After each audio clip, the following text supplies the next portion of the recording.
Hello students, आप सभी का बहुत बहुत स्वागत है और आप देख रहे हैं ज्ञान एक्सपी। तो आज की क्लास में हम डिस्कस करेंगे कंप्यूटर मेमोरी, जो एक काफी इंपॉर्टेंट टॉपिक है। इससे काफी सारे क्वेश्चंस एग्जाम में पूछे जाते हैं, तो इसको हम बहुत ज्यादा डिटेल में डिस्कस करने वाले हैं। इसी वजह से इसको हम दो अलग अलग पार्ट में डिस्कस करेंगे। तो पार्ट 1 आज स्टार्ट किया हमने, पार्ट 2 कल आपको मिल जाएगा।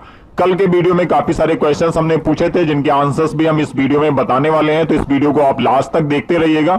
साथ में अगर अभी तक हमारे चैनल को आपने सब्सक्राइब नहीं किया है तो जल्दी से सब्सक्राइब बटन पे क्लिक करके सब्सक्राइब कर लीजिए और बेल आइकन को भी प्रेस कर लीजिएगा। और अगर हमारे वीडियोस पसंद आते हैं तो प्लीज लाइक करना मत भूला करिए, क्योंकि काफी सारे लोग हैं जो वीडियो पसंद करते हैं लेकिन लाइक करना भूल जाते हैं बाय मिस्टेक। तो ये याद रखिए कि अगर वीडियो पसंद आता है तो प्लीज लाइक जरूर करिए, इससे हमें थोड़ा सा मोटिवेशन मिलता है। ओके, तो आइए जल्दी से देखते हैं कौन कौन से टॉपिक्स हैं जिनको हम डिस्कस करेंगे। तो यहाँ पे टॉपिक है हमारा कंप्यूटर मेमोरी। तो मेमोरी बेसिकली होती क्या है? मेमोरी कंप्यूटर का वो भाग होता है जहां पे हम डेटा या प्रोग्राम्स को स्टोर करते हैं। डेटा या इंफॉर्मेशन या प्रोग्राम्स को हम जहां पे स्टोर करते हैं, उस पार्ट को हम बोलते हैं मेमोरी।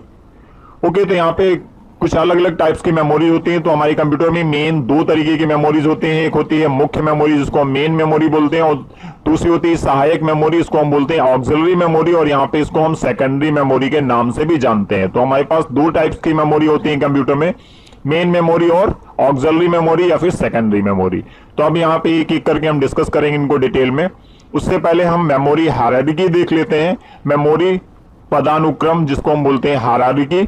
तो वो क्या है? जैसे कि कई अलग अलग तरीके की मेमोरीज हमारे कंप्यूटर में यूज होती हैं, तो उसमें स्पीड, कॉस्ट, साइज, ये सारी चीजें किस तरीके से होती हैं उसको हम यहाँ पे हायरार्की में देखेंगे। तो यहाँ पे मेमोरी को मूलतः दो आधार पर विभाजित किया जाता है, कैपेसिटी और एक्सेस टाइम। एक्सेस टाइम वो टाइम होता है कि जब सीपीयू रिक्वेस्ट करता है किसी डेटा की, तो वो मेमोरी से रीड होकर वापस सीपीयू तक पहुंचने में जो टाइम लगता है उसको हम बोलते हैं एक्सेस टाइम।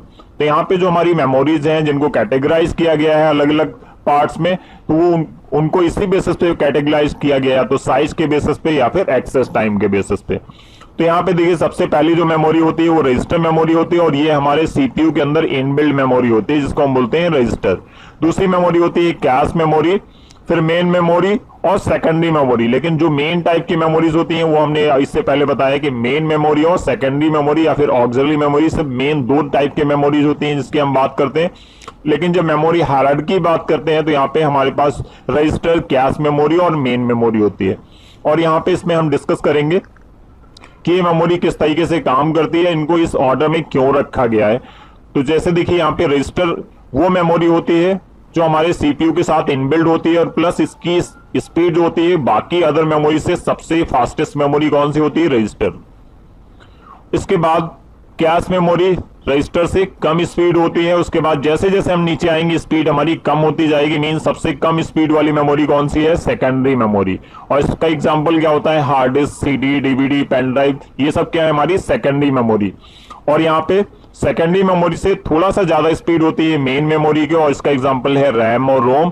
कैश मेमोरी हमारी सीपीयू के साथ ही इनबिल्ड होती है।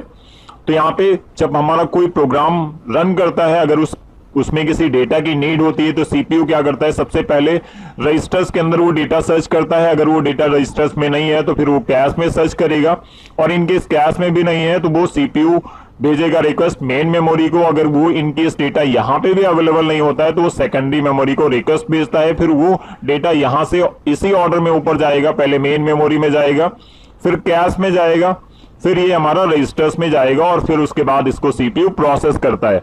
तो यहाँ पे बेसिकली इनको अलग अलग कैटेगरीज में रखने का रीजन क्या है कि जो हमारा सीपीयू होता है उसकी स्पीड बहुत ज्यादा होती है as compare to secondary memory, primary memory या कैश मेमोरी।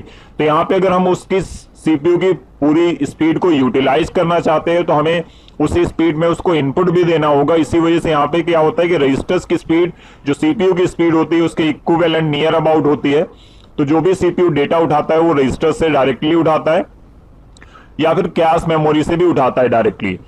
रजिस्टर्स में डेटा प्रोसेस करने के लिए स्टोर करता है, कुछ इंटरमीडिएट प्रोसेस होते हैं उनके डेटा को भी वो रजिस्टर्स के अंदर रखता है सीपीयू, और वो डेटा यहां से कैश मेमोरी से, एक तरीके की ये बफर मेमोरी होती है, ये सीधे सीपीयू को डेटा पास करती रहती है या सेंड करती रहती है। अगर यहाँ पे डेटा नहीं है तो वो मेन मेमोरी से उठाएगा या फिर सेकेंडरी मेमोरी से उठाएगा, और ऑर्डर होगा पहले सेकेंडरी से मेन, मेन से कैश, और कैश से रजिस्टर्स में जाता है। ओके, तो ये मेमोरी हायरार्की होगी। अब यहाँ पे देखिए दो एरोज हमने यूज किए हैं जो अप डायरेक्शन की बात करते हैं, तो यहाँ पे देखिए क्या होता है कि स्पीड बढ़ती जाएगी और कॉस्ट बढ़ती जाएगी। तो यहाँ पे सबसे चीपेस्ट मेमोरी या सबसे सस्ती मेमोरी कौन सी होती है हमारी? सेकेंडरी मेमोरी या ऑक्सिलरी मेमोरी। उसके बाद मेन मेमोरी, फिर कैश मेमोरी, और सबसे ज्यादा महंगी मेमोरी कौन सी होती है? रजिस्टर। ओके, तो यहाँ पे जैसे जैसे ऊपर जाएंगे कॉस्ट बढ़ती जाएगी प्लस स्पीड बढ़ती जाएगी। तो यहाँ पे सबसे स्लोएस्ट मेमोरी होती है हमारी सेकेंडरी मेमोरी और सबसे फास्टेस्ट मेमोरी होती है रजिस्टर या फिर आप कैश। एक इधर भी हमने एरो यूज किया है डाउन डायरेक्शन की तरफ, और यहाँ पे साइज की बात हम कर रहे हैं। तो साइज में क्या है, जैसे जैसे आप नीचे आएंगे साइज बढ़ता जाएगा, क्योंकि यहाँ पे सेकेंडरी मेमोरी में हार्ड डिस्क होती है, तो आप 1 TB 2 TB इस तरीके से सुनते होंगे, या 500 GB इस तरीके से साइज आता है। जबकि अगर हम मेन मेमोरी की बात करें तो रैम आप सुनते हैं 1 GB 2 GB 4 GB 8 GB maximum. इसी तरीके से अगर कैश की बात करें तो मैक्सिमम कैश 4 MB तक होता है। अगर जो भी अपडेटेड सिस्टम्स आ रहे हैं उसमें इससे ज्यादा भी हो सकता है, लेकिन अभी तक जो भी सिस्टम्स हैं उसमें मैक्सिमम 4 MB कैश होती है। तो यहाँ पे आप देख सकते हैं कि कैश और रैम में कितना डिफरेंस होता है। अगर 4 MB की कैश मेमोरी लेंगे तो आप यहाँ पे इसकी 4 GB रैम से भी महंगी 4 MB कैश मेमोरी होगी। अगर इसी तरीके से अगर हम हार्ड डिस्क की बात करें तो यहाँ पे 4 GB रैम जितने की आती है उतने की 1 TB हार्ड डिस्क पड़ेगी। तो यहाँ पे कॉस्ट को अगर कंपेयर करें तो सबसे चीपेस्ट मेमोरी हमारी सेकेंडरी होती और सबसे कॉस्टली मेमोरी हमारी कैश मेमोरी होती या फिर रजिस्टर मेमोरी। ओके, तो ये हो गया हमारा मेमोरी हायरार्की। अब हम बात करेंगे यहाँ पे यूनिट्स की, मेमोरी यूनिट। इससे काफी सारे क्वेश्चंस पूछे जाते हैं एग्जाम में। तो यहाँ पे सबसे स्मॉलेस्ट यूनिट होती है हमारी बिट, और इसको हम बोलते हैं बाइनरी डिजिट। इसका कई बार एग्जाम में पूछा गया है कि बिट का फुल फॉर्म क्या होता है, तो बिट का फुल फॉर्म होता है बाइनरी डिजिट। इसको अच्छी तरीके से याद कर लीजिए। अब यहाँ पे हम कुछ और बात करेंगे, जैसे 4 बिट इक्वल 1 निबल होता है, 8 बिट इक्वल 1 बाइट होता है, 1024 बाइट इक्वल 1 KB होता है जिसको हम किलो बाइट बोलते हैं, 1024 KB इक्वल 1 MB जिसको हम मेगा बाइट बोलते हैं। और यहाँ पे एक और क्वेश्चन पूछा जाता है एग्जाम में कि 1 मिलियन बाइट्स इक्वल क्या होता है। तो वहां पे कई सारे ऑप्शंस रहे होंगे, 1 KB 1 GB 1 बाइट, इस तरीके से कुछ कई सारे ऑप्शंस होंगे जिसमें से आपको करेक्ट है 1 मिलियन बाइट इक्वल 1 MB। इसको आप कहीं पे अलग से नोट डाउन कर लीजिए, ये इंपॉर्टेंट क्वेश्चन है, कई बार एग्जाम में पूछा जा चुका है।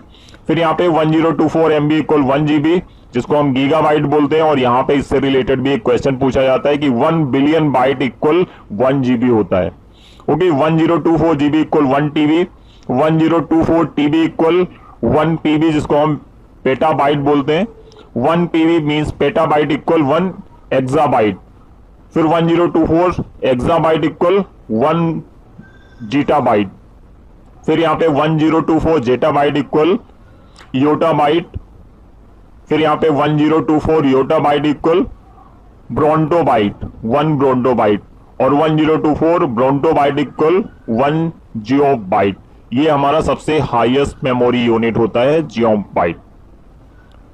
ओके, तो यहाँ पे ये मेमोरी यूनिट है, इससे रिलेटेड काफी सारे क्वेश्चंस पूछे जाते हैं, लेकिन मोस्ट इंपॉर्टेंट क्वेश्चंस इससे रिलेटेड पूछे जाते हैं कई बार।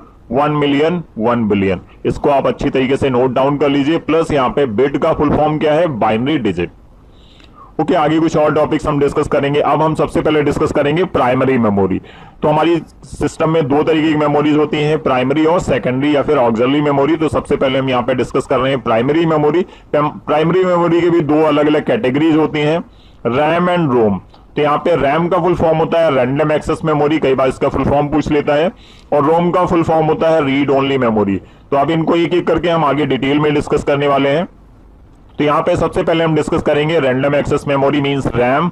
रैम एक हमारी वोलाटाइल मेमोरी होती है, और वोलाटाइल का मतलब ये होता है कि इसमें तब तक डेटा स्टोर रहता है जब तक हमारे सिस्टम में पावर सप्लाई ऑन है। मींस हमारा सिस्टम जब तक ऑन रहता है तब तक इसमें डेटा रहता है। जैसे हम सिस्टम को ऑफ करते हैं तो इसका जो भी डेटा होता है फ्लैश हो जाता है या फिर डिलीट हो जाता है। तो हमारी रैम एक वोलाटाइल मेमोरी है, इसको भी एक दिमाग में बिठा लीजिए। इससे रिलेटेड कई सारे क्वेश्चंस पूछ सकते हैं कि अलग अलग मेमोरीज के नाम दे दिया, पूछा इसमें से कौन सी वोलाटाइल मेमोरी है। तो रैम हमारी कौन सी है, वोलाटाइल मेमोरी। अब यहाँ पे रैम के कुछ टाइप्स होते हैं, जिसके मेन दो टाइप्स हैं, डायनेमिक रैम और स्टैटिक रैम। तो यहाँ पे डायनेमिक रैम क्या होती है, बेसिकली इसमें एक ट्रांजिस्टर यूज होता है और एक कैपेसिटर यूज होता है। ट्रांजिस्टर एक तरीके से स्विच की तरीके से काम करता है, जैसे आप स्विच नॉर्मल यूज करते हैं ऑन ऑफ की तरीके से। और कैपेसिटर यहाँ पे चार्ज के थ्रू डेटा स्टोर करने का काम करता है। तो जो हमारी डायनेमिक रैम होती है उसमें एक कैपेसिटर और एक ट्रांजिस्टर यूज होता है। तो यहाँ पे ये डायनेमिक मेमोरी बेसिकली होती क्या है, डायनेमिक मेमोरी में क्या होता है कि इसमें कुछ टाइम पीरियड बाद ऑटोमेटिकली डेटा हमारा चेंज होता रहता है या रिफ्रेश होता रहता है, ये मेमोरी हमारी रिफ्रेश होती रहती है। तो यहाँ पे इसके कई अलग अलग टाइप्स होते हैं, SD RAM, RD RAM, DDR RAM. तो यहाँ पे मोस्टली इस समय जो रैम यूज होती है DDR यूज होती है, DDR3, DDR4, DDR2 इस तरीके से, लेकिन इस समय DDR4 मोस्टली यूज हो रही है। और यहाँ पे इनका फुल फॉर्म भी एग्जाम में पूछा जाता है, तो इसको भी आप कहीं पेपर पे अलग से नोट डाउन कर लीजिए। SD रैम का फुल फॉर्म है synchronous dynamic RAM. RD RAM का नाम है, फुल फॉर्म है रॉम्बस डायनेमिक रैम। यहाँ पे DDR रैम का नाम है डबल डेटा डायनेमिक रैम। तो ये इसके फुल फॉर्म पूछे जाते हैं एग्जाम में, इसको आप नोट डाउन कर लीजिए अलग से कहीं। अब हम बात करेंगे स्टैटिक रैम की। तो यहाँ पे जैसे कि डायनेमिक रैम में एक ट्रांजिस्टर और एक कैपेसिटर यूज होता है, यहाँ पे सिर्फ एक से ज्यादा ट्रांजिस्टर्स यूज होते हैं, कैपेसिटर इसमें यूज नहीं होते हैं। और इसमें तब तक डेटा स्टोर रहता है स्टैटिक रैम में जब तक हम पावर सप्लाई ऑफ नहीं करते हैं, जबकि डायनेमिक रैम में क्या होता है कुछ टाइम पीरियड के बाद वो रिफ्रेश हो जाता है, रिफ्रेश होता रहता है डेटा। स्टैटिक रैम में हमारा डेटा तब तक स्टोर रहता है जब तक हम पावर ऑफ नहीं करते हैं। और यहाँ पे इसके भी कई सारे टाइप्स होते हैं, जैसे non volatile SRAM means static RAM, special static RAM, asynchronous static RAM, synchronous static RAM. तो इससे रिलेटेड भी क्वेश्चंस पूछे जा सकते हैं, कितने टाइप्स की रैम होती है, इसमें से कोई एक एग्जांपल दे देंगे, पूछेंगे ये कौन सी रैम है, डायनेमिक है या स्टैटिक है। ओके, तो अब हम बात करेंगे यहाँ पे रीड ओनली मेमोरी की, जो कि हमारी नॉन वोलेटाइल मेमोरी होती है। यहाँ पे बाय मिस्टेक वोलेटाइल मेमोरी लिखा हुआ, ये नॉन वोलेटाइल है, नॉन वोलेटाइल। ओके, तो यहाँ पे नॉन वोलेटाइल होती है। नॉन वोलेटाइल का मतलब ये होता है कि हमारा पावर ऑफ होने के बाद भी इस मेमोरी में डेटा स्टोर रहता है। तो इसकी जरूरत क्या होती है, जो हमारे सिस्टम में बायोस होता है, बेसिक इनपुट आउटपुट सिस्टम, वो हमारा रोम पे स्टोर रहता है। जब आप पावर ऑफ कर देते हैं तब भी हमारे रोम के अंदर जो भी डेटा रहता है वो एज इट इज स्टोर रहता है। और रोम के अंदर हमारा जो डेटा होता है वो मैन्युफैक्चरर राइट करके देता है। मींस अगर हम जिस ब्रांड का कंप्यूटर खरीदते हैं उस ब्रांड की जो मैन्युफैक्चरिंग कंपनी होती है वो इसमें डेटा राइट करके देती है, सिर्फ हमारा सिस्टम उसको रीड करता है, हम इसमें डेटा चेंज नहीं कर सकते हैं। लेकिन यहाँ पे कुछ और चीजें आगे डिस्कस करेंगे जिससे काफी कुछ क्लियर होने वाला है। तो यहाँ पे जो हमारा रोम होता है रीड ओनली मेमोरी इसका फुल फॉर्म है, और इसके भी कई प्रकार होते हैं, कई टाइप्स होते हैं, जैसे प्रोग्रामेबल रीड ओनली मेमोरी। अब यहाँ पे क्या होता है कि ये जो रोम होती है हमारी वो ब्लैंक रोम आती है, पहले से इसमें कोई भी प्रोग्राम स्टोर नहीं होता है। इसको हम एक बार राइट करने के लिए यूज कर सकते हैं, एक बार इसको हम राइट कर सकते हैं, फिर उसके बाद सिर्फ रीड कर पाएंगे, दोबारा से इसमें कोई भी डेटा राइट नहीं किया जाएगा। मींस इसमें मैन्युफैक्चरर डेटा राइट नहीं करता है, यूजर अपनी रिक्वायरमेंट के हिसाब से डेटा राइट करता है। ओके, अगला है erasable programmable read only memory, जिसको इसका फुल फॉर्म भी कई बार पूछा जाता है, तो ये अच्छी तरीके से कहीं नोट डाउन कर लीजिएगा। जैसे PROM का फुल फॉर्म पूछ लेगा, या फिर EPROM का, या फिर EEPROM का। तो ये फुल फॉर्म भी कई बार एग्जाम में पूछा जा चुका है, ये भी इंपॉर्टेंट है। अब यहाँ पे इसमें क्या होता है कि ये एक ऐसी रैम होती है जिसको हम इरेज कर सकते हैं, लेकिन इसके लिए अलग से हमें डिवाइस की जरूरत होती है।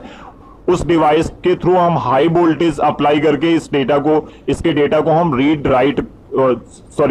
इरेज कर सकते हैं, या फिर इसमें दोबारा से राइट कर सकते हैं। Erasable programmable read only memory का मतलब यही है कि हम इसको इरेज कर सकते हैं और दोबारा से इसमें डेटा प्रोग्राम कर सकते हैं, स्टोर कर सकते हैं, लेकिन इसके लिए एक अलग से हमें डिवाइस की जरूरत होती है और हाई वोल्टेज अप्लाई करना पड़ता है। दूसरा यहाँ पे थर्ड पार्ट देखते हैं, यहाँ पे electronically erasable programmable read only memory, जिसका शॉर्ट फॉर्म है EEPROM। यहाँ पे क्या होता है, ये एक ऐसी रोम होती है जिसमें हमें अलग से कुछ भी किसी भी डिवाइस की जरूरत नहीं होती है, हम इसमें डेटा प्रोग्राम के थ्रू, सिस्टम के थ्रू ऑटोमेटिकली चेंज कर सकते हैं या यूजर चेंज कर सकता है। तो ये तीन अलग अलग तरीके की रोम्स हैं। आई होप सारी चीजें क्लियर हो गई होंगी। तो अब हम कल के क्वेश्चंस के आंसर्स बता देते हैं जल्दी से। तो यहाँ पे एक क्वेश्चन मैंने पूछा था, निम्न में से कौन सा पॉइंटिंग डिवाइस नहीं है। तो इसमें से जो करेक्ट आंसर है वो है कीबोर्ड। कीबोर्ड हमारा पॉइंटिंग डिवाइस नहीं है, और बाकी जितने भी ऑप्शंस हैं यहाँ पे वो सारे के सारे पॉइंटिंग डिवाइस हैं। अगला क्वेश्चन है लाइन के प्रारंभ में जाने के लिए किस की का उपयोग करेंगे? तो यहाँ पे होम की यूज करते हैं। अगला, निम्न में से कौन सा इंपैक्ट प्रिंटर नहीं है? तो यहाँ पे थर्मल प्रिंटर हमारा नॉन इंपैक्ट प्रिंटर होता है, ये इंपैक्ट प्रिंटर नहीं है। ओके, अगला है, निम्न में से कौन सी प्रिंटर की स्पीड नहीं है? तो यहाँ पे सीपीएम, एलपीएम, पीपीएम ये सब प्रिंटर की स्पीड है, जबकि पीपीएस प्रिंटर की स्पीड नहीं है। अगला क्वेश्चन है, एक सामान्य कीबोर्ड में कितनी कीज होती हैं? तो जो हमारा सामान्य कीबोर्ड होता है उसमें 104 मींस 104 कीज होती हैं, 104 कीज। और कई सारे कीबोर्ड्स में आपको 108 की भी मिल जाएंगी, 108, और कुछ में 110 मींस 110 कीज भी मिलती हैं। लेकिन जो हमारी स्टैंडर्ड कीबोर्ड्स आते हैं उसमें सिर्फ 104 कीज होती हैं। इसको आप दिमाग में अच्छी तरीके से बिठा लीजिए। अगर इससे रिलेटेड कोई ऑप्शन आता है तो 104, और अगर 104 ऑप्शन नहीं दिया है तो 108 करेक्ट होगा, 108 अगर नहीं दिया है तो 1010 करेक्ट होगा। लेकिन मोस्टली आपको जो ऑप्शन मिलेगा 104 ही मिलेगा। अगला क्वेश्चन है, निम्न में से कौन सा आउटपुट डिवाइस नहीं है? तो यहाँ पे स्कैनर क्या होता है? एक इनपुट डिवाइस होता है, ये हमारी हार्ड कॉपी को सॉफ्ट कॉपी में कन्वर्ट करता है, तो ये हमारा आउटपुट डिवाइस नहीं है। अगला क्वेश्चन है, निम्न में से किस प्रिंटर में हाई क्वालिटी प्रिंटिंग मिलती है? तो यहाँ पे जो नॉन इंपैक्ट प्रिंटर्स होते हैं उसमें हाई क्वालिटी प्रिंटिंग मिलती है, जबकि इंपैक्ट प्रिंटर में हाई क्वालिटी प्रिंटिंग नहीं मिलती है। तो यहाँ पे ये कल के क्वेश्चंस थे। आज के क्वेश्चंस हम यहाँ पे नहीं पूछ रहे हैं। नेक्स्ट पार्ट जो इसका मेमोरी का हमारा पार्ट 2 होगा, उसमें मेमोरी से रिलेटेड जितने भी क्वेश्चंस बनते हैं वो सारे क्वेश्चंस हम पूछेंगे। प्लस कल हम डिस्कस करेंगे कैश मेमोरी, वोलाटाइल मेमोरी और सेकेंडरी मेमोरी। इसमें काफी सारे इंपॉर्टेंट टॉपिक्स होंगे जिनको हम डिस्कस करने वाले हैं, तो कल का भी वीडियो आप लोग जरूर देखिएगा। ये वीडियो कैसा लगा हमें कमेंट करके जरूर बताइएगा। अगर पसंद आया तो प्लीज लाइक करना मत भूलिएगा। नीचे ब्लैक कलर का एक लाइक बटन दिया होगा जिसको आप नीला कर दीजिए। साथ में अभी तक हमारे चैनल को आपने सब्सक्राइब नहीं किया तो सब्सक्राइब कर लीजिए, बेल आइकन भी प्रेस कर लीजिए, और अपने फ्रेंड्स को भी हमारी वीडियो को शेयर करते रहिए ताकि वो लोग भी इसका बेनिफिट उठा पाए। अगर कोई क्वेश्चन है तो आप हमें व्हाट्सएप पे ज्वाइन कर सकते हैं, आप हमें मेल कर सकते हैं, हमारे फेसबुक पेज को ज्वाइन कर सकते हैं, या फिर हमें ट्विटर पे भी ज्वाइन कर सकते हैं। अगर आपके पास